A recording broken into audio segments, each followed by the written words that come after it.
Hello friends, welcome back to my YouTube channel the SAP study. हम पढ़ रहे थे राजस्थान के लोक देवताओं के बारे में, जिसमें हमने गोगा जी और रामदेव जी के बारे में पढ़ लिया था। आज हम पढ़ते हैं तीसरे पंचपीर के बारे में, जिनका नाम आता है पाबू जी। चलिए शुरू करते हैं पाबू जी के बारे में।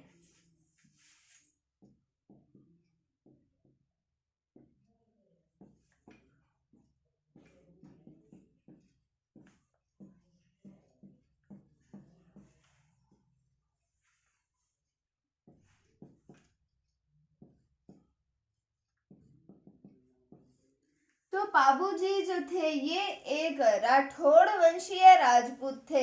अगर आपने मेरी मारवाड़ के राठौड़ों वाली वीडियोस देखी है तो उसमें मैंने पाबू जी का जिक्र किया है कि पाबू जी कौन थे। तो पाबू जी जो थे, मैंने आपको बताया कौन थे, राठौड़ वंशीय राजपूत थे।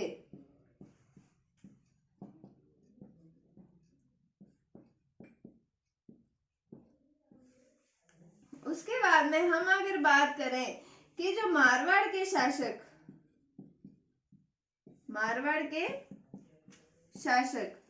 आते हैं राव दुहड़। इनके छोटे भाई कौन से आते हैं? राव धांधल। इनके पुत्र हैं पाबू जी। इनके पुत्र कौन है? पाबू जी। कौन है? मारवाड़ के शासक राव दुहड़। इनके छोटे भाई जो राव धांधल आते हैं उनके पुत्र, यानी कि राव दुहड़ के भतीजे हो गए पाबू जी। तो ये राठौड़ वंशीय राजपूत है। कौन? पाबू जी राठौड़ वंशीय राजपूत है। इससे हमें पता चलता है कि मारवाड़ के राठौड़ जो थे उनमें से ही एक जो है वो पाबू जी है। उसके बाद में हम अगर बात करें इनके जन्म की, तो इनका जन्म हुआ है 1296 ईस्वी में कोल्लूमंड जोधपुर में। कोल्लूमंड जोधपुर में इनका जन्म हुआ 1296 ईस्वी के अंदर। फिर हम बात करें कि इनके पिता का नाम, तो इनके पिता का नाम क्या आता है? राव धांधल। इनके पिता राव धांधल। इनकी माता की अगर हम बात करें तो माता का नाम आता है कमला दे। तो हमने इनकी बायोग्राफी के बारे में पढ़ा कि ये राठौड़ वंशीय राजपूत है। मारवाड़ शासक जो थे राव दुहड़, इनके छोटे भाई राव धांधल के पुत्र आते हैं पाबू जी। तो पाबू जी का जन्म हुआ 1296 ईस्वी में कोल्लूमंड जोधपुर में इनका जन्म हुआ था। इनके पिता का नाम आता है राव धांधल और इनकी माता का नाम आता है कमला दे। उसके बाद में आगे हम बात करते हैं, इनको पाबू जी जो है इनको माना जाता है लक्ष्मण का अवतार।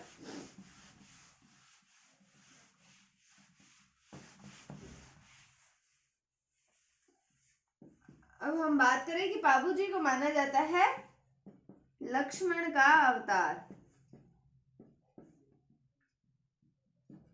ये मोस्ट इंपॉर्टेंट बात है कि पाबू जी को लक्ष्मण का अवतार माना जाता है। उसके बाद में अब हम बात करते हैं एक स्टोरी की कि पाबू जी हैं, इनका रिश्ता पक्का करते हैं, यानी कि इनका संबंध तय होता है अमरकोट के शासक कौन से हैं? सूरजमल सोढ़ा। उनकी पुत्री आती है फूलम दे या फिर सुप्यार दे, उनका नाम आता है। उनके साथ इनका रिश्ता पक्का करते हैं, यानी कि इनका संबंध तय करते हैं। कहां पर? अमरकोट।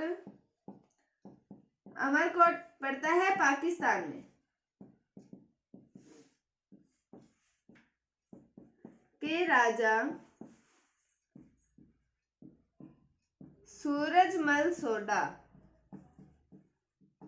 इनकी पुत्री आती है फूलम दे या फिर सुप्यार दे, इनका नाम आता है। अब जो बाबू जी हैं ये अपने विवाह के अवसर पर, अपने विवाह पर जाते हैं देवल चारनी, इनकी घोड़ी पर जाते हैं जिसका नाम आता है केसर कालमी। तो ये विवाह पर देवल चारनी की घोड़ी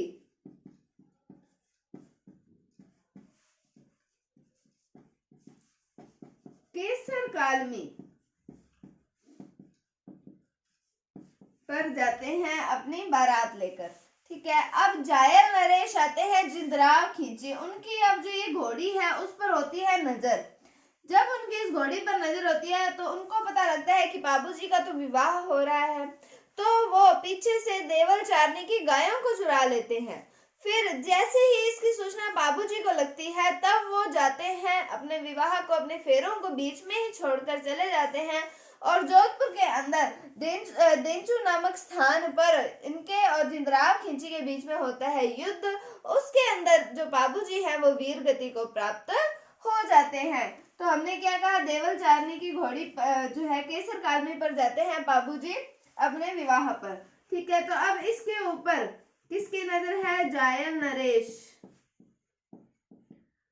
जायल नरेश कौन से हैं, जिंदराव खींची।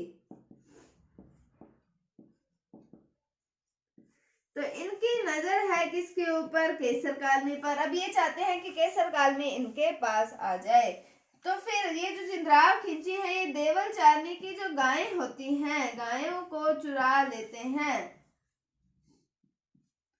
जब इसकी सूचना पहुंचती है बाबूजी के पास में तो बाबूजी आ जाते हैं अपने विवाह को बीच में ही छोड़कर और जोधपुर में कौन सा स्थान बताया मैंने आपको, देंचू नामक स्थान पर जिंदराव खिंची और बाबूजी के बीच में युद्ध होता है जिसमें ये जो बाबूजी हैं वो वीरगति को प्राप्त हो जाते हैं।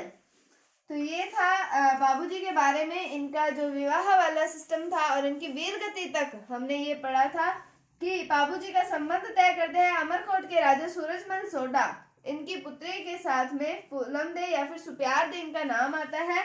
फिर ये अपने विवाह पर जाते हैं देवल चारनी की केसर काल में घोड़ी को लेकर।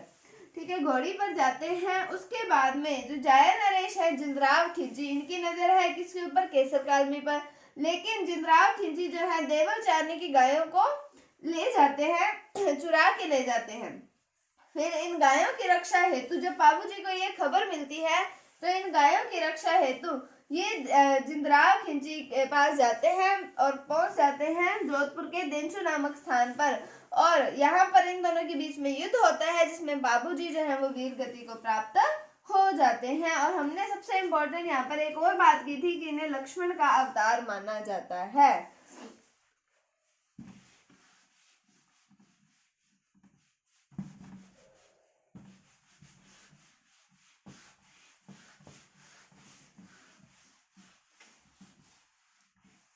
उसके बाद में अगर हम बात करें तो मारवाड़ के क्षेत्र के अंदर ऊंट लाने का श्रेय जो दिया जाता है वो बाबूजी को दिया जाता है। इन्हें प्लेग रक्षक देवता के रूप में भी पूजा जाता है। तो हम कहते हैं कि मारवाड़ के क्षेत्र में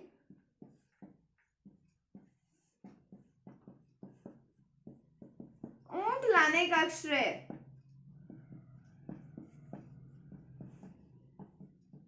बाबूजी को दिया जाता है।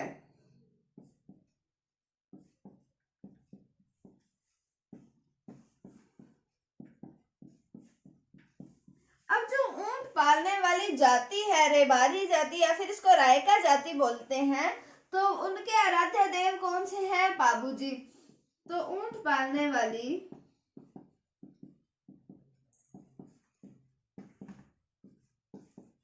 रायका या रेबारी जाति के लोग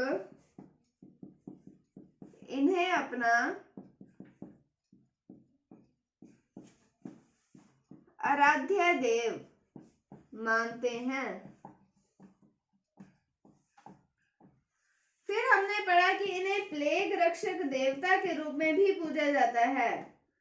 प्लेग रक्षक देवता भी इन्हें कहा जाता है। हम बात करें कि इनके दो प्रमुख सहयोगी आते हैं, इनके सहयोगी आते हैं, दो प्रमुख सहयोगी आते हैं। उनका नाम आता है चांदा और डामा। चांदा और डामा जो है इनके दो प्रमुख सहयोगी आते हैं। हमने बात की बाबूजी की मारवाड़ के क्षेत्र में ऊंट लाने का श्रेय किसको दिया जाता है, बाबूजी को। फिर ऊंट पालने वाली रायका या फिर रेबारी जाति इन्हें अपना आराध्य देव मानती है और इन्हें प्लेग रक्षक देवता के रूप में पूजा जाता है।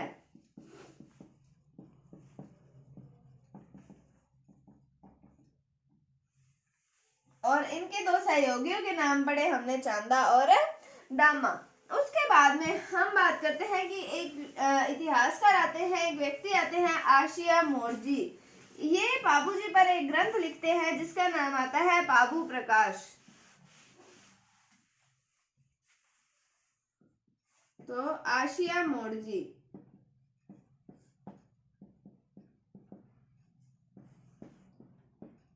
इनका ग्रंथ क्या मैंने आपको बताया, पाबू प्रकाश। तो आशिया मोर्जी का जो पाबू प्रकाश ग्रंथ है ये पाबू जी पर आधारित ग्रंथ है। उसके बाद में हम बात करते हैं पाबू जी की फड़ की। तो पाबू जी की फड़ जो है वो भील या फिर नायक जाति के जो लोग होते हैं उन्हें कहा जाता है भोंपा, जो इनके अनुयायी होते हैं। वो रावण हत्था नामक वाद्य यंत्र पर बांचते हैं, यानी कि इसको रावण हत्था नामक वाद्य यंत्र, जब हम प्रमुख वाद्य यंत्रों की बात करेंगे तो उसमें हम रावण हत्था वाद्य यंत्र के बारे में पढ़ेंगे कि इस पर बांचते हैं, मतलब इस पर गाया जाता है। फड़ होता है कि उनकी महिमा का एक गीत होता है, एक तरीके से लंबा होता है, उसे कहा जाता है फड़। तो पाबू जी की फड़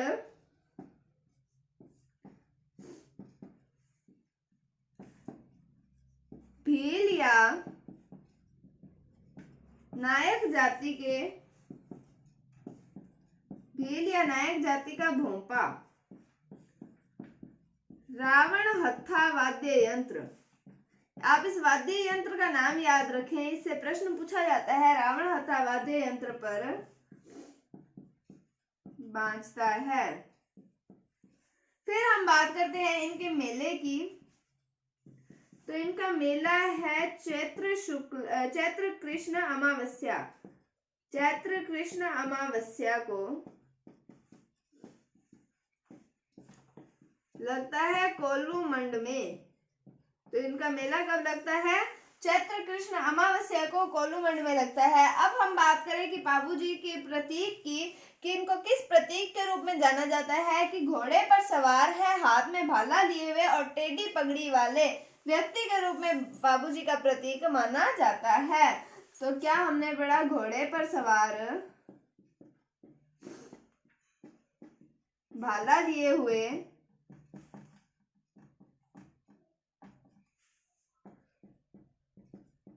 टेढ़ी पगड़ी वाला व्यक्ति।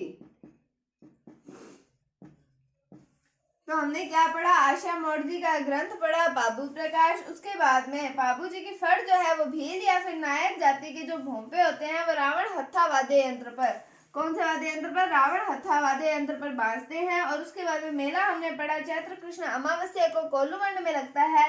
और इनका प्रतीक क्या है?